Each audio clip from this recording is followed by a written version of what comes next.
Vous souhaitez développer des modèles de deep learning pour classifier des images, mais vous n'avez pas suffisamment de données.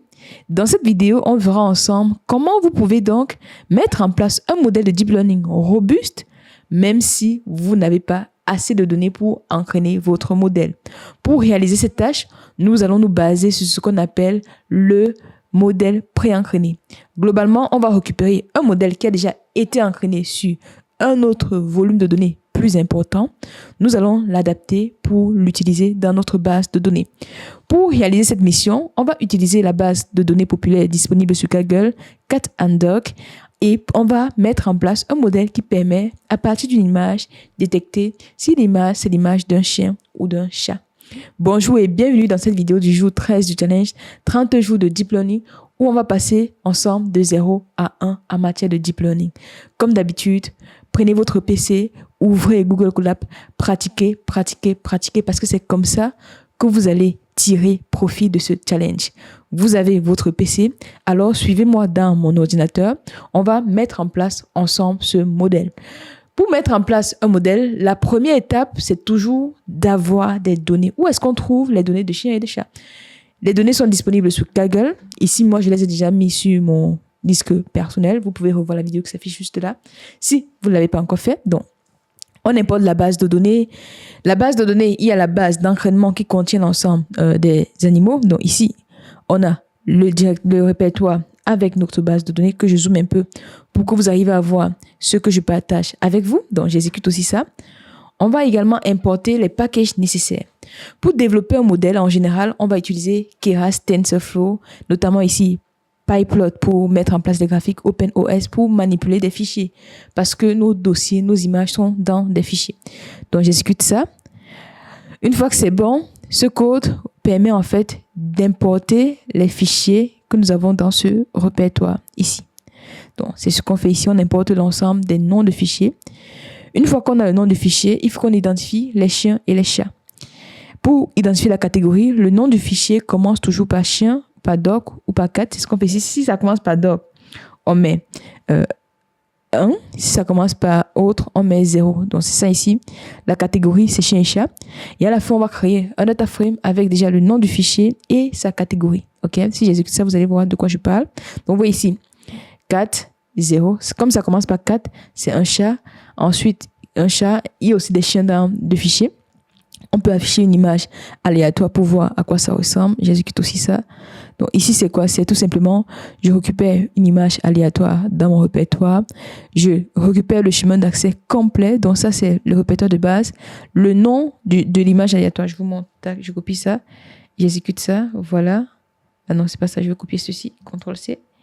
Et là, je vais coller ça. Voilà, vous voyez, ça c'est le nom de mon image. Et maintenant, ceci me permet de rajouter le chemin d'accès complet. Donc, vous voyez, si j'exécute ça, vous voyez, on a le chemin d'accès complet vers cette image. Donc, si je copie ce chemin, je peux avoir accès à cette image. Une fois que le chemin d'accès, je peux donc, ici, ça, j'ai déjà fait ici, c'est 2 fois ça redondant. Je peux donc charger mon image. Ça, c'est une fonction qui est disponible dans Keras. Si j'exécute ça, je charge mon image. plt.imshow, c'est la fonction qui permet d'afficher l'image à partir du chemin d'accès. Donc, si c'est chien, alors, et autres, voilà. Donc, j'exécute. Vous allez voir l'image qui va s'afficher. C'est une image aléatoire. Ah, c'est 2 chats qui sont sur l'image. C'est 2 ou 3 chats que vous voyez là. Donc, voilà à peu près comment est-ce qu'on affiche nos images. OK, vous pouvez également. Maintenant, on a nos images, on a nos données. Notre objectif, c'est de mettre en place un modèle. On n'a pas assez de données. OK? Ce qu'on va faire, on va utiliser 3000 données. Supposez que vous avez 3000 données de chiens et de chats. Donc, ici, on récupère les données de chats. Là, on récupère les données de chiens, 1500 chacun. Et le random state permet de fixer la graine pour se rassurer que à chaque fois que je vais exécuter mon code, j'aurai exactement le même résultat. Donc, j'exécute ça. Voilà. Et là, vous voyez, j'ai un tableau avec mes 3000 images. OK? Comme j'ai dit, pour mettre en place ce modèle, nous allons utiliser les modèles pré-entraînés. On a fait une vidéo sur les modèles pré-entraînés. N'hésitez pas à revoir si vous ne l'avez pas encore fait. Mais globalement, sur Keras, voici l'ensemble des modèles pré-entraînés que vous pouvez voir. Donc, c'était entraîné sur d'autres volumes de données. Et nous, on va utiliser ici notamment le modèle VGG16, qui est un modèle convolution profond avec 16 couches. Vous avez la documentation que vous pouvez lire pour comprendre comment ça marche, comment l'adapter et autres. Donc, étant donné qu'on veut utiliser un modèle préentraîné sur d'autres jeux de données, la première étape dans ce processus va consister donc à importer ce modèle préentraîné. Donc ici, je vais dans Keras, ok, et j'importe VGG16, c'est le modèle que je souhaite utiliser. Donc, je définis mon modèle de base. Ici, c'est la base de données sur laquelle ce modèle a été entraîné, ok, ImageNet, juste là. Ceci, c'est un paramètre très important. Pourquoi? Parce que lorsqu'on développe un modèle de deep learning, il faut savoir qu'il y a plusieurs couches. Il y a plusieurs couches dans un modèle de deep learning. Je peux vous montrer ici, modèle de deep learning. Il y a plusieurs couches dans un modèle de deep learning, image, juste là, vous voyez. En général, au début, en entrée ici, on donne des images et il y a des couches qui vont extraire les caractéristiques jusqu'à la couche de sortie qui aura pour mission en fait de réaliser la prédiction. Étant donné que nous ici, on veut mettre en place des prédictions sur notre propre base de données, pour utiliser le modèle préentraîné, on va récupérer toutes les couches ici. Vous voyez, je me décale un peu pour que vous arriviez à mieux voir ce que j'ai dit. Donc, on va récupérer toutes les couches qui sont à partir d'ici jusque là. Et on va laisser la couche de prédiction parce qu'on veut prédire notre base. La prédiction, c'était sur une base. Nous, on va enlever cette partie-ci. Donc, on n'aura pas besoin de la partie prédiction. On va récupérer uniquement tout ceci. Donc, pour récupérer uniquement tout cela, bon, on va importer le modèle. C'est pour ça qu'ici, on fait include top égale à false. Donc, ne nous donne pas la dernière couche. J'exécute ça. Vous pouvez voir à quoi ressemble le modèle VGG16. Vous allez voir input layer. C'est caractéristique, mais le schéma de VGG16, c'est ça, vous voyez. Il y a la couche de convolution, pooling, convolution, pooling. 3 convolutions, pooling, 3 convolutions, pooling. Ensuite, il y a les couches denses. Les couches denses, ça permet de connecter les neurones et ensuite réaliser des prédictions. OK? Donc, si ici, je n'ai pas mis, par exemple, ici, je mettais ici trop. Voilà, on va mettre trop pour voir ce que ça donne. Trop. Voilà, vous allez voir. Cette fois-ci, est-ce qu'on a le même modèle? Là, non, c'est pas bon. Donc, je vais un peu alléger ceci. Je vais alléger ceci. Si je mets trop cette fois-ci, est-ce que c'est bon? Voilà, là, c'est mieux. Ça télécharge cette fois-ci le modèle avec l'ensemble de ses caractéristiques. Ça prend un peu plus de temps que tout à l'heure, mais il faut savoir que c'est comme ça qu'on fait pour enlever également, pour occuper également la couche de prédiction. Donc, je vais récupérer ça. Ça prend un peu de temps pour charger, mais en attendant, retenez bien que le modèle préentraîné vous permet de utiliser un modèle pour votre propre besoin, pour vos propres besoins. Vous voyez ici, cette fois-ci, la dernière couche, c'est la couche de prédiction. Donc, vous avez des couches denses ici, flatten et autres, mais cette fois-ci, je vais l'enlever. C'est ça. Donc, quand j'enlève cette couche, j'ai un modèle qui est beaucoup plus rapide d'ailleurs à charger. Vous voyez, il n'y a plus la couche de prédiction. OK? On a notre modèle préentraîné qu'on souhaite utiliser. On veut utiliser VGG16, pardon. Nous voulons utiliser VGG16. Qu'est-ce qu'on va faire maintenant? Première méthode pour utiliser un modèle préentraîné, c'est de faire ce qu'on appelle l'extraction des caractéristiques. En gros, à partir de mes images, je vais utiliser ce modèle-là pour extraire les caractéristiques pertinentes. Pourquoi? Parce que quand vous souhaitez faire une prédiction, c'est en fonction des caractéristiques d'une image qu'on peut prédire si c'est un chien ou c'est un chat. Okay? Le modèle préentraîné va nous servir justement à extraire les caractéristiques pertinentes de notre modèle. Donc, première étape, j'ai mon modèle préentraîné. Deuxième étape, j'extrais les caractéristiques les plus pertinentes.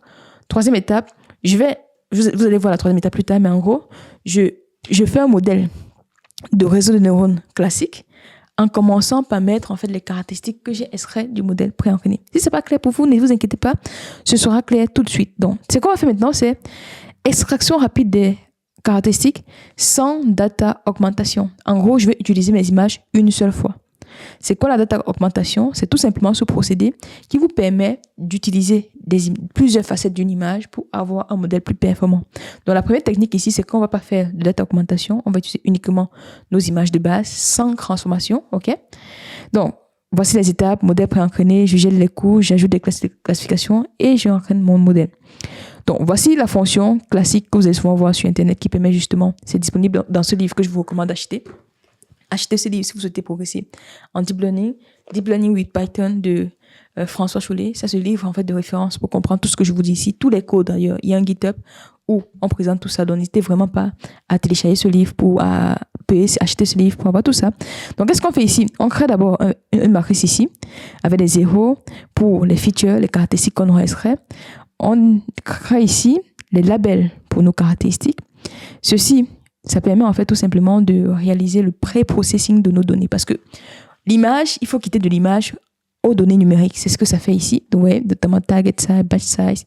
Donc, c'est ce qu'on fait juste ici. Une fois qu'on a ça, on va parcourir l'ensemble des éléments de notre générateur d'image qu'on a défini là. Comment est-ce qu'on extrait les features? On récupère notre modèle de base. OK? On récupère le modèle de base.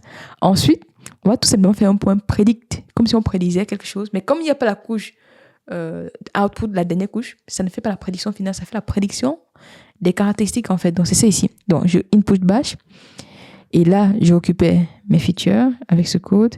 Je récupère mon label parce qu'à chaque feature, il y a des labels. Et si j'atteins la fin, j'arrête le processus. Aussi simple que ça, vous voyez. Et là, déjà, je pré-processe mes images ici. Donc, il faut rescaler. Souvenez-vous que lorsqu'on met en place des modèles de génération d'images, lorsqu'on travaille sur les images en général, c'est sous forme de pixels de 0 à 255. Pour utiliser un réseau de neurones, il faut aller de 0 à 1 pour normaliser un peu vos données. C'est la raison pour laquelle, ici, vous avez ça, rescale 1, 0. Donc, j'exécute ça. Une fois que j'ai rescalé, donc, on a notre modèle pré-entraîné, VGG16. On a extrait les caractéristiques. On pré-crée nos données. Maintenant, on peut, donc, là, qu'est-ce qu'on fait ici? Bon, ça, c'est encore le pré-traitement des données. Qu'est-ce qu'on va faire ici? Ça, c'est la base de données. Donc, maintenant, ça, je l'avais déjà fait en plus. Donc, je vais encore exécuter juste pour voir. Donc, là, c'est plus le code qui permet de diviser en train de test. Voilà. Maintenant, je peux donc appliquer la fonction que j'ai créée juste ici. Vous voyez? J'extrais les features de ma base de train. C'est ce que j'ai défini ici. dftrain, dftest. dftrain, dftest. Je prends 2000 observations. OK? Ça va s'exécuter. Ça va prendre à peu près 17 minutes. Et à la fin, vous aurez l'ensemble des caractéristiques qui ont été déterminées. De votre côté, ça sera un peu plus long. Si vous n'avez pas la version, ici, vous voyez, je suis sur le GPU. Normalement. Donc, si vous êtes sur le CPU, ça peut être plus long. Finalement, l'entraînement était beaucoup plus rapide que ce que j'imaginais. Ça a pris 21 secondes de mon côté. Donc, voilà, on a déjà extrait nos caractéristiques. On fait la même chose sur la base d'évaluation. C'est ce qu'on fait ici. Donc, base d'évaluation, dftest. Bon, ici. Et ma base de test sera la même chose que ma base d'évaluation, raison pour laquelle vous avez cette ligne ici. Donc, voyons prendre les features et on ajoute des labels. Et dans notre base de test, on a 600 observations. Et là, c'est terminé aussi. Donc, on a extrait nos caractéristiques. Maintenant, on a les caractéristiques, n'est-ce pas? C'est pertinent. On peut maintenant entraîner notre modèle. Comment ça marche? Déjà, il faut se rassurer qu'on est sur le bon format ici. Donc, on est sur le bon format. On a 2000, 4x4 x 512. Ici, c'est 600. Il faut bien voir la sortie de fin. Vous allez voir que c'est ça la dimension. Si je vous montre en fait VGG16 en sortie, vous voyez, c'est 4, 4, 512. Raison pour laquelle je fais 4x4 x 512 pour avoir un vecteur à une seule dimension en fait. Donc, vous voyez, ça, c'est la sortie de mon... Lorsque j'extrais les caractéristiques, j'ai cette dimension. Donc, la taille du fichier, j'avais 2000, 4, 4, 512. Donc, on aura quelque chose de cette dimension-là à la sortie de l'extraction des caractéristiques. Raison pour laquelle, ici, on fait le 4x4 x 512. Vous voyez? Donc, c'est pour ça qu'on fait ce 4x4 x 512 ici, dans le 2000, la base d'entraînement. Pareil sur la base de test. Donc, je fais un reshape pour redimensionner. Et cette fois-ci, ce sera 600, 4x4 x 512 pour avoir un vecteur 1D, ok? Une fois que j'ai ces caractéristiques, je peux définir mon modèle. Le modèle ressemble à quoi? Ça ressemble à un modèle de réseau de neurones classique, en fait. Je définis mon modèle ici. Je définis une couche dense, en fait. La couche dense permet de connecter tous les neurones entre eux et réaliser les meilleures prédictions. Je mets une couche drop out, pourquoi? Pour éviter le surapprentissage, parce que je n'ai pas assez de données, donc il faut que j'évite le surapprentissage. C'est quoi? C'est le fait que le modèle apprenne trop des bases d'apprentissage et n'est pas capable d'être généralisé sur une autre base, en fait. Donc, je prends une autre base, les performances sont plutôt moyennes. C'est ça, en fait, le surapprentissage. Et une fois que c'est ça, je mets la dernière couche qui permet de réaliser la prédiction. Cette fois-ci, c'est encore une couche dense. Fonction d'actualisation sigmoïde, pourquoi? Parce que je suis en classification binaire 0 si c'est un chat et 1 si c'est un chien. Ok? Une fois que j'ai construit mon modèle, vous pouvez voir l'architecture du modèle. Ok? Là, je vais enlever ça et je vais mettre un plus ici. Voilà. Je l'avais déjà entraîné tout à l'heure pour préparer cette vidéo, mais là, c'est fait un modèle.summary, comme ça. Vous allez voir l'architecture du modèle. Donc, on bénéficie de la force du modèle qui avait plus de 17 millions de paramètres et on entraîne un modèle ici qui a quoi 20 000, c'est combien c'est combien ici? C'est 2 millions de paramètres. Vous voyez, on quitte de presque 17 millions à un modèle qui a seulement 2 millions de paramètres. Ouais, c'est ça. Donc, maintenant, j'ai mon modèle. Il faut donc optimiser les paramètres. Donc, on choisit l'optimiseur ici. Learning rate 2,2 fois 10 puissance moins 5. L'encropie, la métrique accuracy. Une fois qu'on a ça, on a entraîné le modèle. Après le modèle, je prends train feature qu'on a défini avec la fonction srap, train labels, les labels obtenus. Je mets le nombre d'époques, j'ai mis 30, batch size et enfin la base de validation. Ok, j'exécute et je reprends bien les étapes pour utiliser le modèle pré-entraîné. Première étape, on précrète nos données bien évidemment. Deuxième étape, on télécharge le modèle pré-entraîné et on fait attention à bien enlever la couche de prédiction. Ok, la dernière couche en fait. Troisième étape, j'extrais mes caractéristiques en utilisant le modèle pré-entraîné.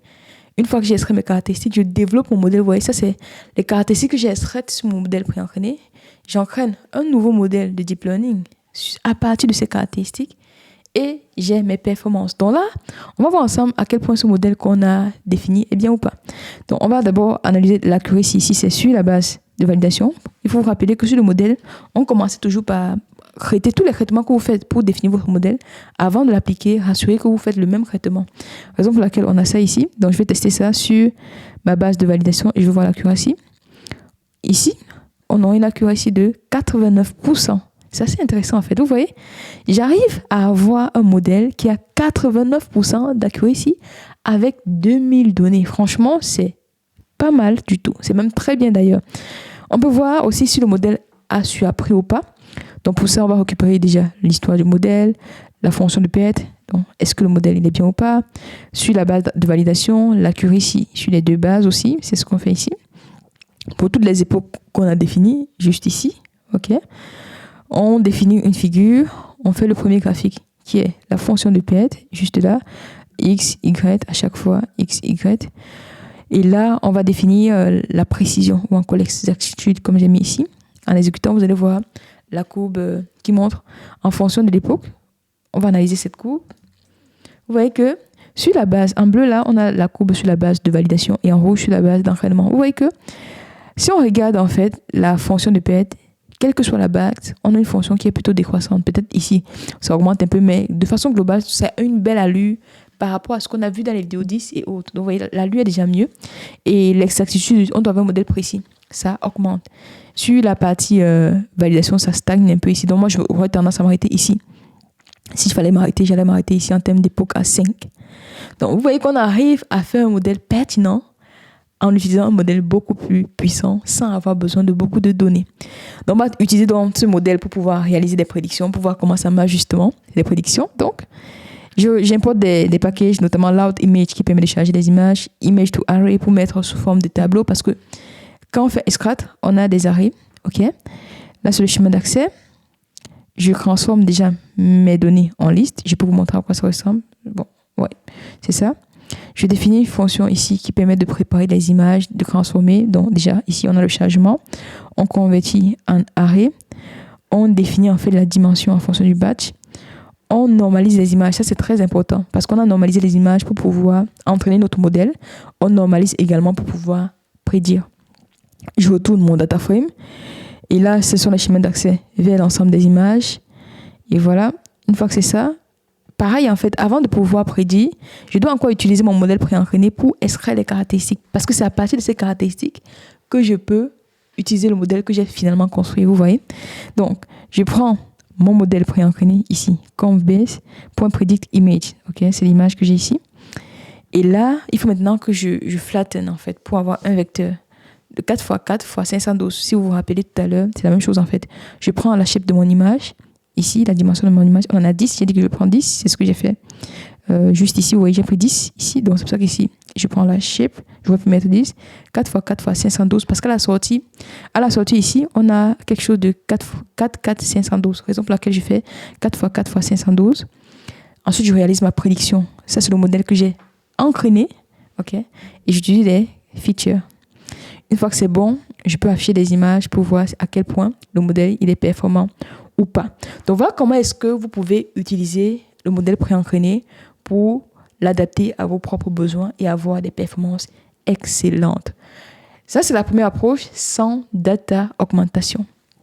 Vous voyez qu'en général, bon là il s'est crampé un peu. Chat, c'est bon. Chat, ça c'est bien. Chat, chien. C'était un chien, il a prédit chat. Bon, ça c'est pas grave. Chat. Donc en général, la précision est plutôt bien. OK? La deuxième approche que vous devez connaître également, c'est ce qu'on appelle l'extraction des caractéristiques en utilisant la data augmentation. Vous savez que la data augmentation vous permet en fait de booster, d'éviter en fait déjà le surapprentissage parce qu'on aura analysé, on aura étudié plusieurs formes de l'image pour pouvoir réaliser les prédictions. Si vous souhaitez utiliser la data augmentation, l'extraction des caractéristiques ne sera pas très pertinente pour vous, ou du moins sans data augmentation. Ce qu'on va faire ici, ce sera une autre approche. Pour pouvoir lancer cela, rassurez-vous que vous avez un GPU parce que ce sera très lent. De mon côté, j'ai seulement fait 5 époques justement parce que je n'avais pas beaucoup de temps pour entraîner. Donc, il faut beaucoup de ressources. Comment est-ce que ça marche? J'ai importé mon modèle pré-entraîné. Je définis un autre modèle. Ici, j'ajoute comme couche le modèle pré-entraîné en fait. Vous voyez? Je mets un flatten pour justement, comme part du modèle entraîné, il faut bien toujours remplacer avec un D. Ici, je mets une couche dense pour pouvoir connecter l'ensemble des neurones et une couche dense pour pouvoir réaliser la prédiction. C'est ça en fait, vous voyez?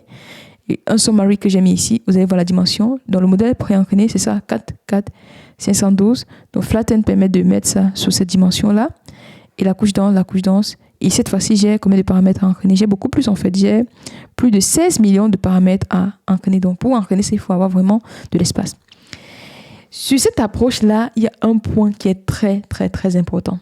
Quand je veux réentraîner, je ne vais pas entraîner tous les... Vous voyez, quand je mets ici, vous savez que sur les réseaux de neurones, par défaut, il y aura tendance à entraîner les poids qui sont sur VGG16. OK? Mais ce qu'on veut, c'est que la couche VGG16 ici, ces poids ne doivent pas être entraînés. Pas du tout. On ne doit pas entraîner ces poids. Pour éviter justement que les poids de VGG16 ne soient entraînés, on va rajouter cette option. Ça, c'est très important. Vraiment, c'est capital. S'il fallait retenir une des choses les plus importantes ici, c'est ça. Donc, trainable égale à false. Donc, rassurez-vous que cette couche ne doit pas être... Je peux même mettre ça ici. Comme ça, vous n'oubliez pas du tout. Donc, rassurez-vous que les paramètres de cette couche ne doivent pas être entraînés. Je dois geler les poids. Donc, on va conserver les poids qui avaient été utilisés lors de la phase d'apprentissage. Et on va donc mettre ça dans notre modèle comme ça. OK? Donc, on gèle ces poids-là. On ne va pas les entraîner du tout. Pas les entraîner du tout. Vous voyez ici maintenant, cette fois-ci, il y a les paramètres qui ne sont pas entraînables. Ce sont les paramètres du modèle. Donc, voici l'ensemble des paramètres. Donc là, il y a les paramètres qui ne sont pas entraînables. Tous ces paramètres-là viennent de ceci, en fait. Et c'est ce qu'on va uniquement entraîner. Vous voyez la différence? Donc, quand je gèle les poids parmi les paramètres, ça, il va savoir que je ne dois pas entraîner ces paramètres-là. Étant donné que c'est ça, je compile mon modèle ici. OK, toujours avec l'optimizer, la fonction de PED, la métrique. Je précrète mes données. Cette fois-ci, je vais utiliser une data augmentation. Ça veut dire quoi? Je peux zoomer, je peux faire une translation. N'hésitez pas à revoir la vidéo sur la data augmentation. C'est ce que je fais ici. Tout ça sont les manipulations qui permettent d'augmenter des données dans ma base.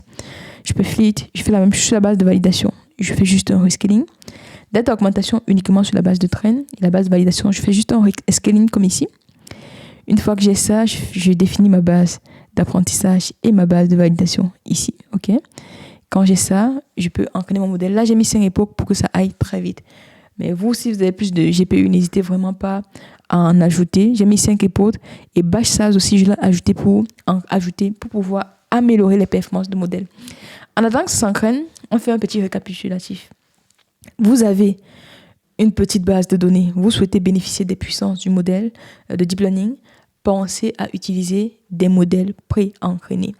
Pour utiliser des modèles pré-entraînés, il y a 2 approches, soit extraction des caractéristiques, soit fine-tuning. Dans cette vidéo, on a vu extraction des caractéristiques. Et même dans extraction des caractéristiques, il y a 2 approches.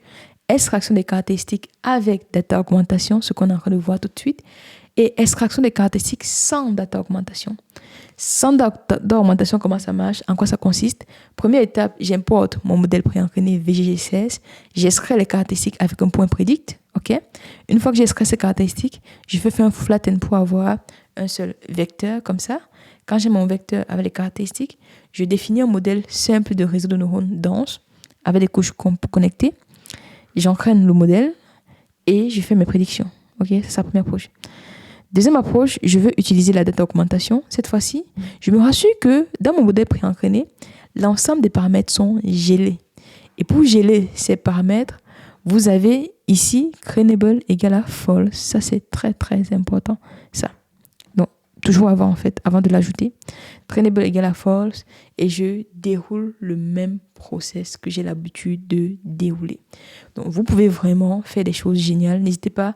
Pratiquez, faites des projets parce que moi, je pense que quand vous apprenez une chose, suivez des tutos comme le tuto que je fais avec vous. Allez de votre côté, prenez une autre base de données aussi challengée parce qu'en préparant cette vidéo, j'ai eu beaucoup d'erreurs. Vous n'allez pas voir cette erreur-là en fait parce que tout est prêt, tout est beau. Mais de votre côté, allez-y, prenez une autre base de données, trouvez les erreurs que j'ai eues et corrigez ces erreurs. C'est comme ça en fait que vous allez apprendre. Moi, je pense que vous allez y arriver, donc n'hésitez vraiment pas. Déjà que vous suivez mon challenge, je pense que vous êtes des personnes qui voulez progresser, donc n'hésitez vraiment pas. On a le modèle, j'ai bien mobilé, on a le modèle qui est entraîné ici, ça a pris à peu près, je sais pas combien de minutes ça a pris, mais on peut évaluer les performances. Est-ce que c'est mieux que ce qu'on avait tout à l'heure? On a l'accuracy, on avait 89% d'accuracy et là on a 87%. C'est légèrement en dessous. Déjà parce qu'on a moins entraîné ce modèle, ça a pris moins de temps. On a plutôt 0,88 ici, c'est 0,88 d'accuracy. Ok, c'est presque proche. Vous pouvez aussi analyser en fait l'histoire du modèle, à quoi ressemblent les courbes et bien plus. Donc voilà ce que j'avais à partager avec vous dans cette vidéo. N'hésitez pas à me dire en commentaire quelle est la notion la plus importante que vous avez appris de cette vidéo. Qu'entend-on par modèle préentraîné? Partagez vos réponses en commentaire, comme ça je saurai que vous êtes arrivé jusqu'ici dans la vidéo. Si vous souhaitez revoir l'ensemble des playlists, il y a des mots que vous n'avez pas compris dans cette vidéo. Revoyez la playlist qui s'affiche juste ici. Sur ce, prenez bien soin de vous et on se donne rendez-vous très bientôt pour la suite de l'aventure. Let's go!